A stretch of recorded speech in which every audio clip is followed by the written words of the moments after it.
dito pala sila nagkakain guys. Dinidukot nila yung pagkain dito sa bunga ng mother nila.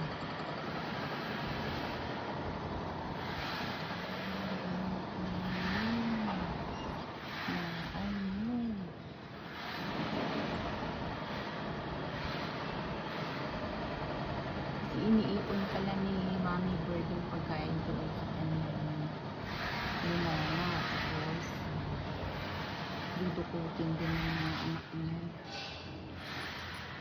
Ganyan pala sila magpakain doon.